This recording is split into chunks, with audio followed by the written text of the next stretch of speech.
வணக்கம் நண்பர்களே. ஒரு தெற்கு பார்த்த சைட்ல எப்படி பர்ஃபெக்டா வாஸ்துபடி வீடு கட்டுறது? தெற்கு பார்த்த சைட்டா சார், அது வாஸ்துபடி வீடே கட்ட முடியாதே சார்.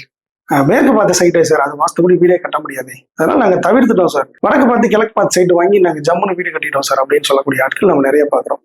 ஆனா இந்த வடக்கு பார்த்து கிழக்கு பார்த்து சைட்டு வந்து பேசிக் வாஸ்து தெரிஞ்ச நபர்கள் கூட ஈஸியா வாஸ்து பிளான் கொடுத்துட முடியும். ஆனா இந்த தெற்கு பார்த்து மேற்கு பார்த்து சைட் இருக்கு பாத்தீங்களா, இதுக்கு வந்து நல்ல எக்ஸ்பீரியன்ஸ் ஆன அனுபவப்பட்ட ஆட்கள் மட்டும் தான் பிளான் கொடுக்க முடியும். அப்படி கொடுக்கும்போதும் சில தவறுகள் வரும். அப்போ வீடு ஆரம்பிச்சுல இருந்து கட்டி முடிக்கிற வரைக்கும் ஒரு வாஸ்து நம்மளுடைய சப்போர்ட் அந்த வீட்டுக்காரங்களுக்கு இருந்ததுன்னா தவறுலாம் கட்டி முடிக்கிறதுக்கு நிறைய சான்சஸ் இருக்கு. சரி, என்ன தவறு வரும்? அது ஏதாவது வாஸ்துல ஒரு பெரிய தாக்கத்தை ஏற்படுத்துமா? இந்த வீடியோல சொல்றேன், நீங்க முழுக்க பார்த்து தெரிஞ்சுக்கிடுங்க. இப்ப நீங்க பார்க்கக்கூடிய இந்த சைட்டு ஒரு தெற்கு பார்த்த சைட்டு, அதாவது தெற்கு பக்க ரோடு இருந்தா அது தெற்கு பார்த்த சைட்டு, கிழக்கு பக்க ரோடு இருந்தா கிழக்கு பார்த்த சைட்டு. ஓகே, தெற்கு பார்த்த சைட்ல கேட்ல இருந்து உள்ள போனோடனே முன்னாடி வந்து நம்ம ஒரு போர்ட்டிகோ கொடுத்துருக்கோம். வழக்கம் போல தென்கிழக்குல கிச்சன், தென்மேற்குல மாஸ்டர் பெட்ரூம், ரெண்டுக்கு நடுவில் மெயின் டோர் கொடுத்து ஒரு பேசேஜ் கொடுத்துருக்கோம். பின்னாடி வடகிழக்குல ஹால் கொடுத்துருக்கோம். வடமேற்குல அடிஷனல் பெட்ரூமும் வீட்டுக்கு மேற்குல வந்து டாய்லெட்டும் கொடுத்துருக்கோம். ஸோ இது எல்லாமே பர்ஃபெக்டா வாஸ்துபடி தானே இருக்கு. இதுல என்ன தவறு வந்துட போகுது அப்படின்னா, ஸோ நம்ம வீடு கட்டும் போது என்ன பண்ணுவோம்னா, ரோடை விட வீடை வந்து ஒரு 2 அடியோ 3 அடியோ உயர்த்திடுவோம். அப்படி உயர்த்தும் பொழுது என்ன நடக்கும் அப்படின்னா, இந்த இடத்துல வந்து ஒரு பெரிய பள்ளம் ஆயிடும்.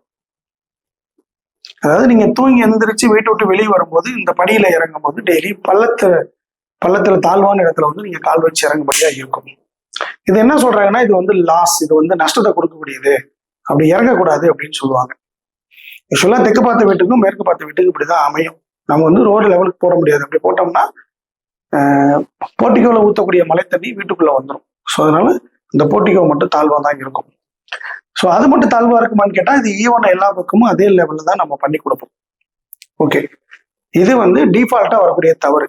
சரி, இதனால ஏதாவது பிரச்சனை வந்துருமா அப்படின்னு கேட்டா, ஒரு பிரச்சனையும் வராது. ஆனா இதனால எந்த ஒரு பிரச்சனையும் வராதுங்க அப்படின்னு சொல்லி கான்பிடண்டா கிளைண்டுகளுக்கு நம்பிக்கையான வார்த்தைகளை சொல்ல முடியாத நிறைய நிபுணர்கள் தெற்கு பார்த்த சைடா வாங்கிடாதீங்க, மேற்கு பார்த்த சைடா வாங்கிடாதீங்க அப்படின்ற ஒரு பொதுவான கருத்து எல்லா பக்கம் இருக்கு. யூஸ்வலா இந்த மாதிரி தெற்கு பார்த்த சைட்ல உள்ளவங்க தான் ஆளுமை திறன் மிக்கவர்களா இருக்காங்க, பெரிய பதவியில இருக்காங்க, அரசு பதவியில இருக்கக்கூடிய நபர்களா இருக்காங்க. ஸோ நண்பர்களே, எல்லா இடமும் நல்ல இடம் தான். ஸோ இது தெற்கு பார்த்து தான் இருக்குதா அப்படின்றத நாம காம்பஸோட சப்போர்ட்ல திசையை பார்த்து வாங்கணும். ஒருவேளை தெற்கு பார்த்து இல்லாம தென்கிழக்காகவும் தென்மேற்காக இருந்தா ஸோ இதோடைய பலன் மாறுபடும். அதுக்கு பர்ஃபெக்டா வாஸ்துபடி பிளான் கொடுக்க முடியாது. ஸோ இந்த வீடியோ யூஸ்ஃபுல்லா இருந்தால் ஒரு லைக் கொடுங்க. யாருக்கு யூஸ்ஃபுல்லா இருக்குன்னு உங்களுக்கு ஷேர் பண்ணுங்க. வேற ஒரு பதிவில் சந்திப்போம். நன்றி.